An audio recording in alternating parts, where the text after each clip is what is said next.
The cabin pressed in, walls creaking like old bones. Dust motes danced in the weak light of a single lantern, its flame a jittery butterfly on the verge of vanishing. Sarah huddled deeper into her worn coat, the silence outside pressing against the rickety windows like an unseen face.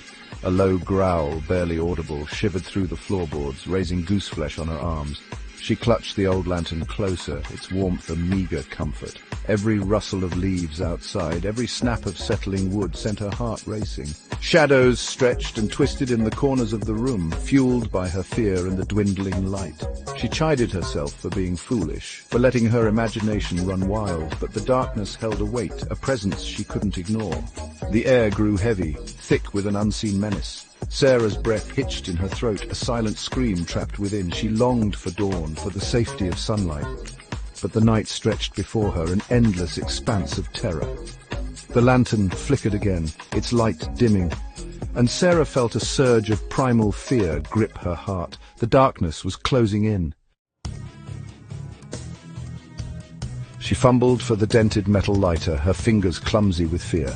The lantern sputtered, threatening to plunge her into absolute darkness. Each spark of the lighter felt like a victory, a temporary reprieve from the unseen horror that lurked just beyond the light.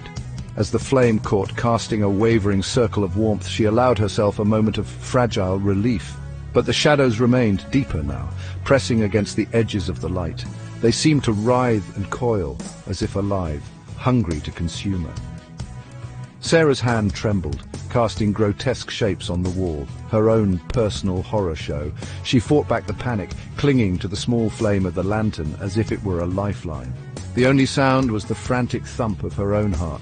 She strained to hear over it, searching for any sign of the creature, the entity that haunted the darkness outside. Every creak of the cabin, every whisper of wind sent a fresh wave of terror through her. She was trapped alone with only the dwindling light of the lantern as a shield.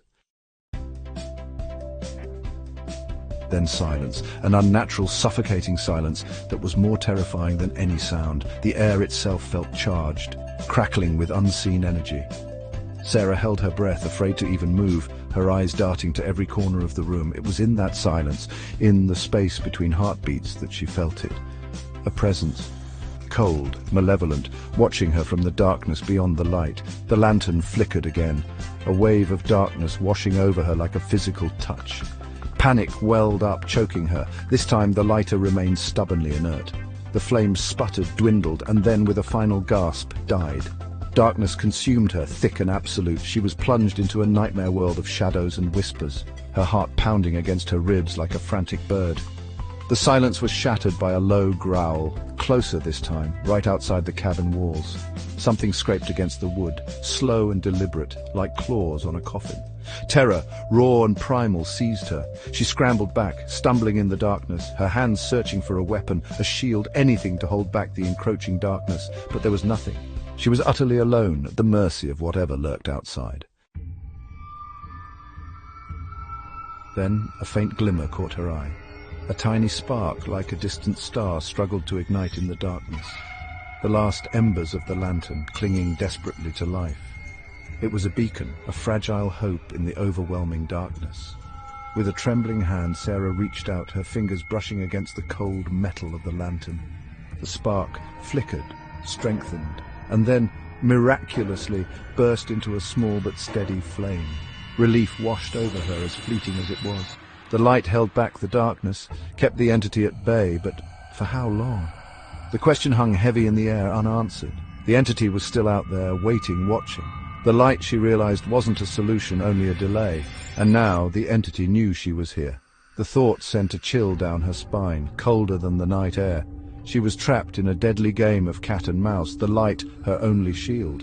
But what happened when the light finally faded? The question hung in the air, heavy and ominous. The entity was still out there, waiting for the last glimmer of light to die, waiting for you.